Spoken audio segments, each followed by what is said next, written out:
Et donc, moi, la question que j'aimerais vous poser, c'est comment faire entre, en même temps, cette instrumentalisation de ces deux causes, celle de la lutte contre le terrorisme et celle de la lutte contre l'antisémitisme. Donc, comment faire entre l'instrumentalisation et les risques réels? Comment on arrive à nager entre les deux?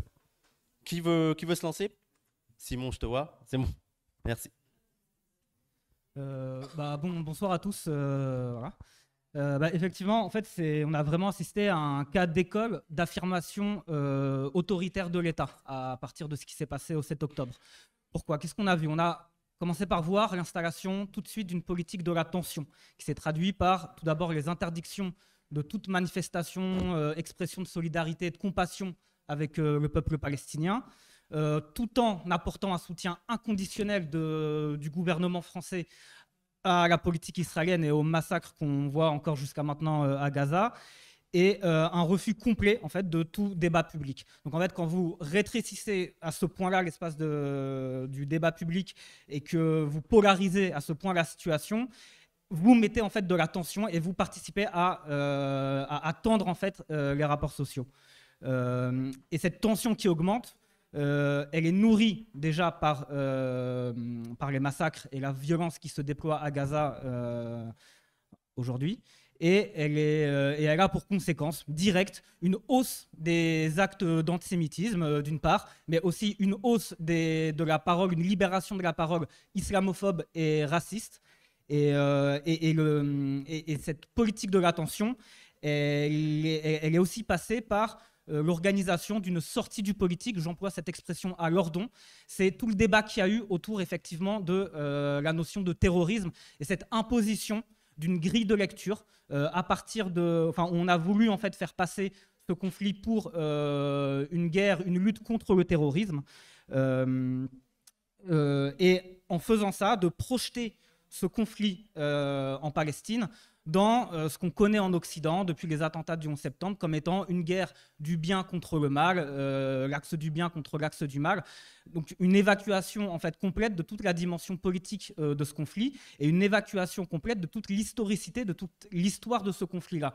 Et il faut bien comprendre en fait la charge déshumanisante qu'il y a dans ce discours-là contre les Palestiniens, parce que c'est une manière de nier ce que vivent les Palestiniens depuis plus de 75 ans, et c'est une manière de nier toutes les souffrances actuelles du peuple palestinien.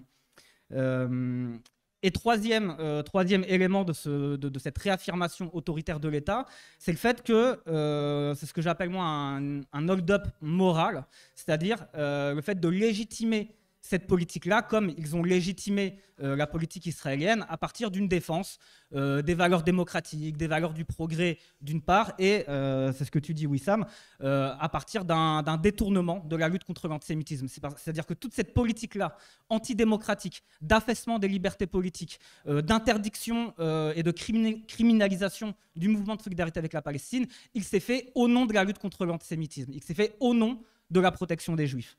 Les conséquences de ça, c'est, moi je vais vous le dire, on voudrait pousser à l'affrontement entre juifs et arabes dans ce pays, on ne s'y prendrait pas autrement. C'est une politique qui est irresponsable et qui est dangereuse.